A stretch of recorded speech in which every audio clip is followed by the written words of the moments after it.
Hello and welcome to the program. I am DEJI360.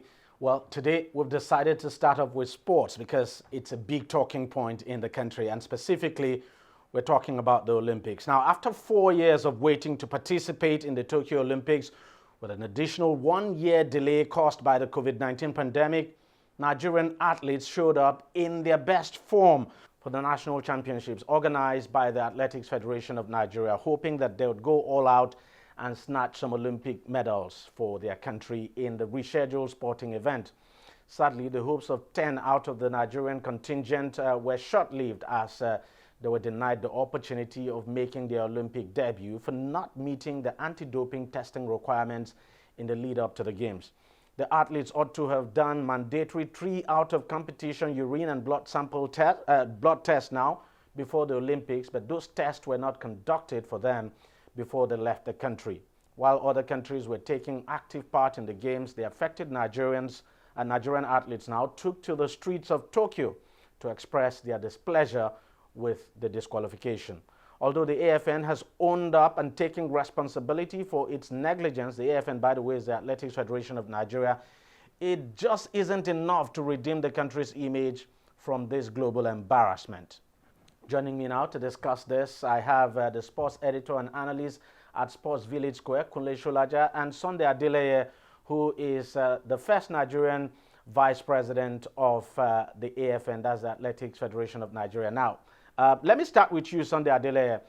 You say you are the first vice president, even though we know there is another person who is recognized by the sports ministry now as the first vice president of the Athletics Federation of Nigeria. But whatever the case, what exactly happened? Why didn't the organization, the AFN, now conduct this test on these athletes before the competition? Well, I'm sure this is just for the purpose of the interview or the program, because it's a known fact that Sunday Adeleye raised alarm and then sounded a lot of caution concerning this issue 8 months ago. 1 year before now, there was correspondence between the Athletics Federation of Nigeria and the Ministry of Youth and Sport, or NADO, that is in charge of anti-doping. Get it right. AFN does not conduct tests. NADO is the arm that takes care of all anti-doping and doping issues concerning Team Nigeria at large. But AFN organizes for the test, right? AFN ought to send their list of athletes that they feel should be tested, which we sent a very robust list of over 100 athletes that we feel that are within the radar of the Olympics that may qualify or may not, so that we don't miss anybody out. We sent 100, and after that they said they wanted the list to be cut. You sent this list to who now? To NADO, who is under the Ministry of Youth and Sport. NADO now is what? The National Anti-Doping Agency. Oh, okay. Nigerian National Anti-Doping Agency. Yeah. So I'm sure you're hearing that for the first time. So we have a department that takes care of doping, not the federation. That is why we've been crying for autonomy, because if the federations have their autonomy and they do their thing, there will be a functional department that can take care of that. Yes, we have a committee that can sit on matter or decisions, but not to run tests. Those are technical matters or medical matters that anybody cannot do. There are professionals in that field that takes care of those parts. So NADO has been complaining of being underfunded. We wrote them. Even NADO told us that the minister said they should not take correspondence anymore from us. So why would anybody say AFN should own up? Why would AFN own up? When we have documents, we have proof of them. Even you go everywhere, it's online everywhere. When Sunday Adeleye was shouting that this thing is coming to happen 8 months ago, and they said I'm mad. And let's be clear, you belong to the other faction of the faction of AFN that is not recognized by the sports ministry. Well, I don't know of the other faction. I know there's one AFN which is led by Honorable Ibrahim Shehuguso, so I don't know if some people... But of course, that would be the reason why you are also not at the Olympics as we speak. Well, if a minister will go out, because of course, you know, the Olympics is not a game of the world athletics, is a game that belongs to the IOC and the NOC. The NOC that is supposed to be, that should stand alone and operate independently, of course, are tagging along with the Ministry of Sport, because we have lazy set of people that believe that government should run everything. Everywhere in the world, we have a learned uncle here that is here. He should tell me one part of the world where the Nigerian Olympic Committee is working hand in hand or operating as the ministry. Let me go to you, Mr. Shulaja. I mean, this is quite embarrassing. And from what Mr. Adele has said, it's very glaring that the infighting in the AFN is partly responsible for this global embarrassment that Nigeria is having to deal with. Yes, of course. It is of common knowledge, like Mr. Adele has said, even though he didn't admit, there are two factions of AFN. One being led by Ibrahim Gusso and the other one by Okowa. That is the fact. There are two factions of AFN. And the Okowa faction is recognized by government, so to speak. Yes, by government. So now the issue is this. All of them, both the Gusso faction and the Okowa faction, everyone is just being political. They are more interested in the political aspect of sports, not the welfare of athletes. Because I will disagree with you. I will disagree with just you. hold your peace and let's hear him out, Mr. Adele. Just hold on. I'll still come back to you. Please go on, Mr. Shulaja. In the past 1 year or even more, we have had more of infighting than having athlete-oriented issues being in the front burner. In some other countries, as a matter of fact, you don't even need to be in those countries. We know that the Olympic Games, we can predict the podium, those who will be at the podium. The only thing we cannot predict is the shade of the medal those people are going to are going to get. So what we've been having here in Nigeria, both from the two factions of the AFN, the sports ministry, the Nigerian Olympic Committee, is that they are more of political organizations, tagging on politics rather than coming up with policies that will enhance the image of the country, policies that will make us to be able to predict what shade of medals we are targeting. As we see in Nigeria today, I can see us coming back barren, and upon that barren, we now come back with scandals on top of it, because we have not really sat down to really point out the essence of our participating in multidiscipline sports events like the Olympic Games, like the Commonwealth Games, like the African Games, because we just select our participants and go there and possibly make numbers. Talking about selecting participants, let me quickly ask you this. Is it not a surprise that we even went with these athletes in the first place, knowing full well that they had not done those mandatory out of competition tests? So why were they taking to the Olympics in the first place? Because, just like I said before, we have people running sports who don't even know the eligibility code for athletes to be able to feature in sports events. If it happens in virtually all sports, not just athletics alone, because those running the sports are actually after the political aspect of it. They are all office seekers. None of them is actually thinking of how we are going to enhance the image of the country. Otherwise, why should all the federations be clustered in one locality, say Lagos or Abuja? Whereas in other climes, we have those sports federations spread all over Nigeria, especially in areas where their talents abound. For instance now, what do we need rowing federation for in Abuja? Whereas we know that rowing, canoeing are a way All of right. life. Let me just pause you there. Sorry, I'm going to come back to you, but let me bring in Sunday Adele here. Is it a surprise to you that these athletes were taken to Tokyo in the first place? Because even when we knew that they had not done this mandatory test, we know there was a similar situation in Kenya. We know what the Kenyan Federation did. The two athletes who did not take that test were actually dropped long before this competition, and they were replaced. So they were not taken to Tokyo. So could you help us understand why we had to take these athletes to Tokyo and then wait for this to happen? Well, it's shocking to me too, because when I raised the alarm that these athletes, if we don't comply with this code, we are going to be sanctioned, they rushed to the media and said whatever I was saying was not true, that I'm just trying to create relevance and make a problem where there is no problem. So my belief was that when they were saying those things, they will go behind the scene and take care of this mess. So I was shocked that, this thing came up. And I was like, really? Didn't these people take care of this? Even after what we said, after all the noise we made about this thing? So you see, it all boils down to incompetence. You understand? So if we had said it then, and we even offered, the president of the federation, Alhaji Ibrahim Shehu, even offered to pay for some tests from his pocket.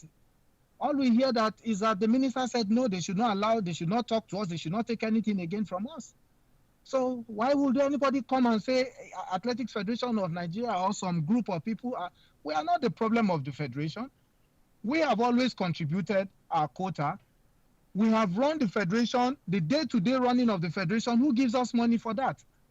The ministry only brings out money for international competitions, and they pay for tickets and allowances, and that's all. Nobody pays us salary. So why would anybody say probably is because of our interest or what have you? It's sacrifice. We are passionate about this thing. I competed as an athlete, and I know how all these things run. So I'm a professional when it comes to that. Apart from athletics, I have I've ventured into other sporting events like football, and I've excelled, and I've been doing very well.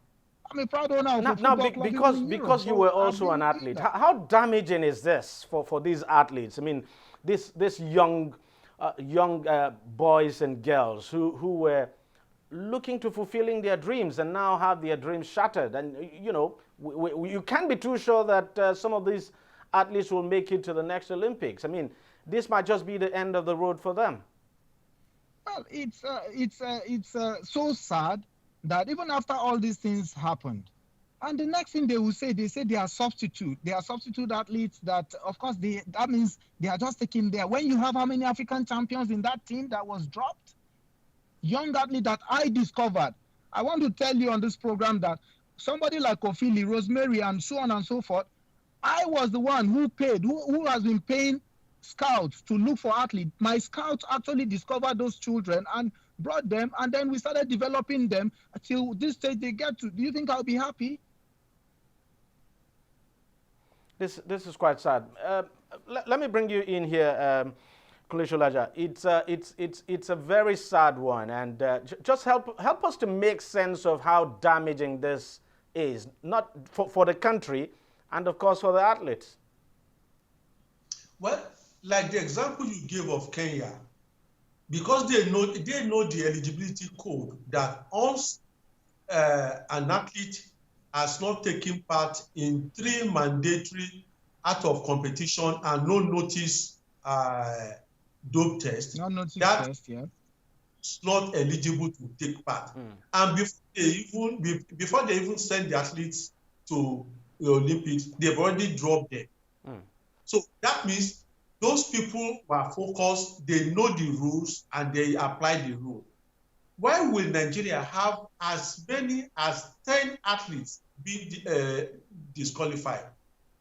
It means that there is something wrong. And right from the ministry to the NOC to the AFN, something drastic has to happen. And what is that drastic thing? The most honorable is not just enough for the AFN to admit that they were the cause. The honorable thing for them is just to back out.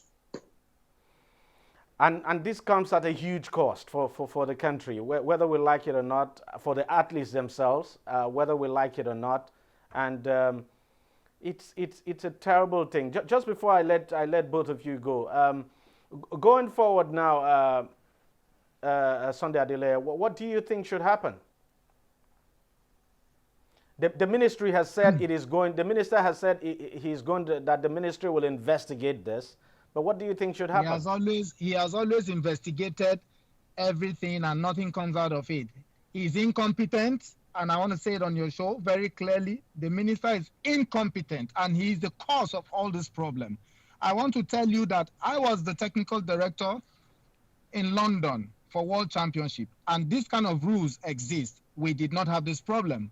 I went to Commonwealth Games with this kind of rules, nothing happened. We competed freely and came back, no crisis.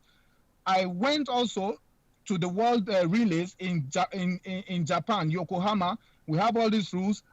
Everything was taken care of. Nothing happened. Why is it that when Sunday Dare came on board as the Minister of Sports, chaos left, right, and center, bringing your family and friends, trying to pull out people and say you want to do it your way when there are rules?